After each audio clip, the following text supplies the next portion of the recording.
Bon, alors, bienvenue à la résolution de cette énigme-ci. Alors, dans le fond, je vous donnais une suite, puis il fallait calculer la somme, donc une série.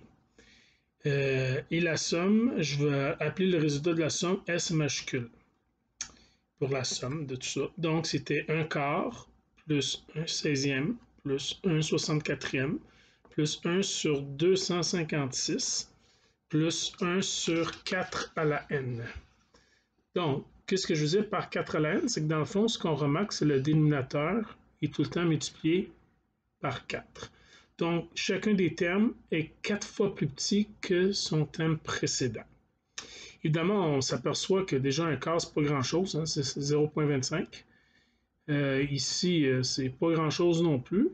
C'est à peu près du 6 point quelque chose. Là. Puis on rajoute des miettes de plus en plus petits. On s'entend que 1 sur 256, c'est pas grand-chose. Puis si n tend vers l'infini, c'est pas grand-chose. C'est des miettes et des miettes. Fait que première chose qu'on pourrait se poser, c'est est-ce que ça converge ou est-ce que ça diverge? Parce que dans une autre énigme, on a déjà vu la suite harmonique. Même si on rajoutait des termes de plus en plus petits, la somme totale pouvait dépasser n'importe quel nombre, ce qui est un des résultats les plus surprenants en mathématiques, selon moi. Mais ici, non seulement ça converge, mais on peut facilement trouver vers quoi avec une petite astuce. Alors, étant donné ici que la raison en mathématiques veut dire le facteur multiplicatif, est de 1 quart. Hein, parce qu'un quart fois un quart, un 16e, fois un quart, dans le fond, multiplié par un quart, ou si vous préférez, on divise par 4. Donc, ce que je vais faire, je vais multiplier cette somme-là par cette même raison de 1 quart-là. Donc, ici, je vais calculer 1 quart de ma somme de départ. Ce qui va donner quoi? Bien, le 1 quart fois un quart donne un 16e, un 16e fois un quart, un 64e, et là, voyez-vous, on retrouve la même somme ici, mais décalée, en n'ayant pas le 1 quart de départ, mais en ayant tous les autres termes. Évidemment, à la fin, ce n'est pas 1 sur 4 à la n, mais 1 sur 4 à la n plus 1. Oui, parce que 1 sur 4 à la n fois 1 quart, c'est comme s'il y avait un autre 4 en bas. La loi des exposants fait que c'est comme si on additionnait l'exposant de 1. Donc, il y a un 4 de plus, et donc 4, il n'y en a pas n fois, il y en a n plus une fois. OK. Alors, en quoi ça nous avance d'avoir calculé le quart d'une somme qu'on essaye de calculer? Bien, l'idée, c'est qu'on va faire la même astuce un peu que Gauss. Lui, il avait additionné. Ici, ce qu'on va faire, on va soustraire. On va prendre cette somme-là ici, la deuxième, et on va lui enlever la première. Alors, ce faisant, qu'est-ce que ça va arriver? Donc, j'écris 1 quart de S moins S. Donc, je pars avec cela. Il n'y a pas l'équivalent en haut. Il est tout seul. Donc, ceci moins, il n'y a pas le même terme que lui. Donc, je vais le garder. Ça va donner 1 sur 4 à la n plus 1. Mais là, ici, je vais avoir le terme juste avant 1 sur 4 à la n. Donc, lui, moins lui, ça s'annule. Lui, moins lui, ça s'annule. Lui, moins lui, ainsi de suite.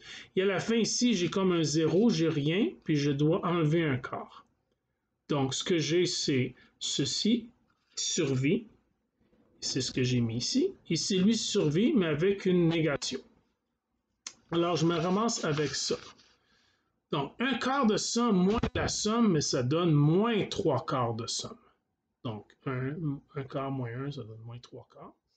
Je réécris ceci, 1 sur 4 à la n plus 1 moins 1 quart.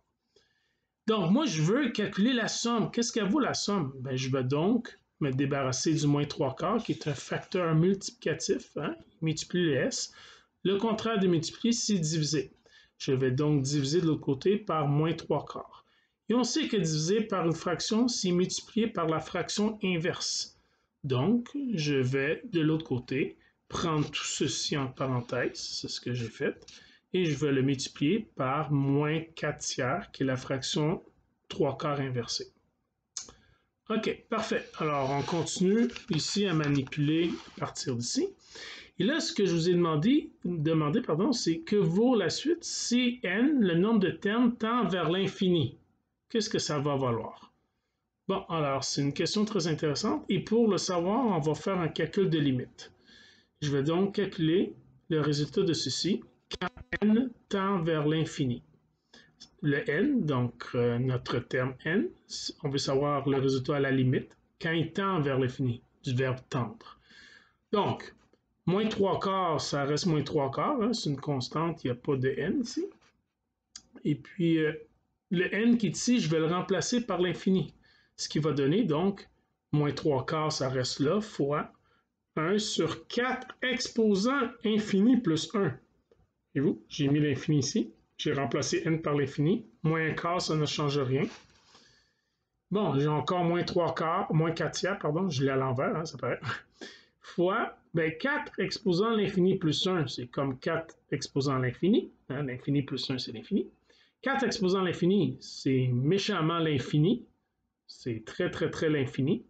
Donc, ça donne 1 sur l'infini. Toujours moins 1 quart.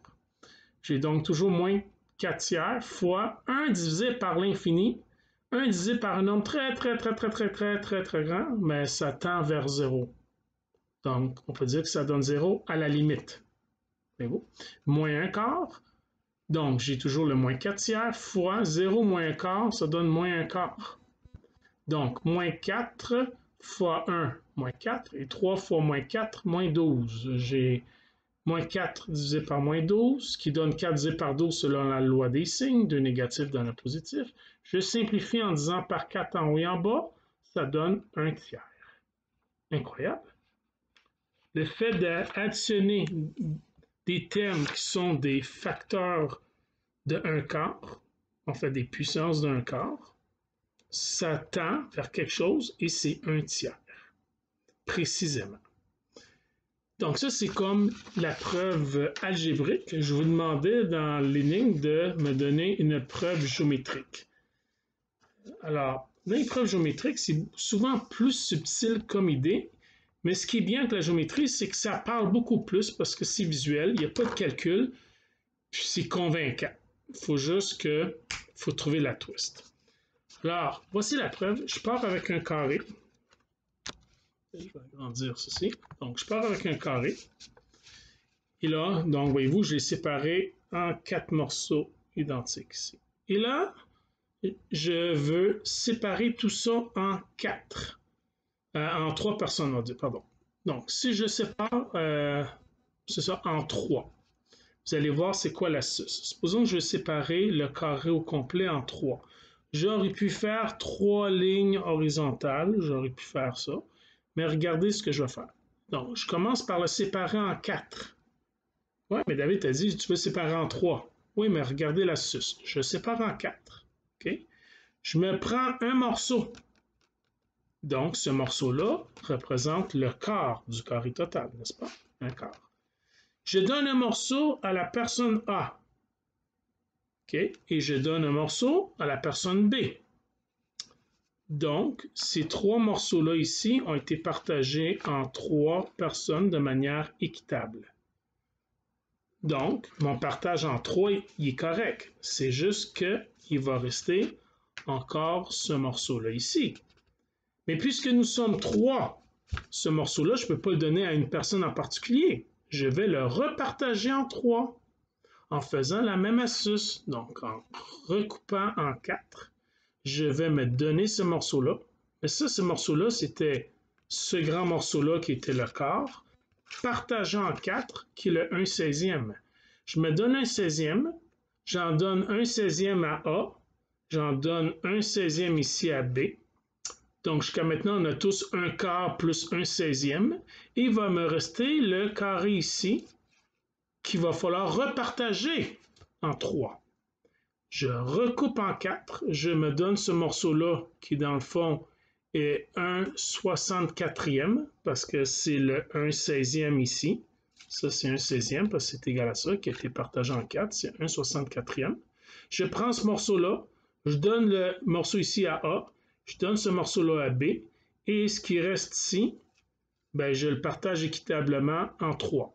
Comment? En coupant en 4, je prends ce morceau-là qui est 1/64e partagé en 4, donc 1 sur 256, je donne ce morceau-là à A, je donne ce morceau-là à B, il reste quoi? Le petit morceau ici.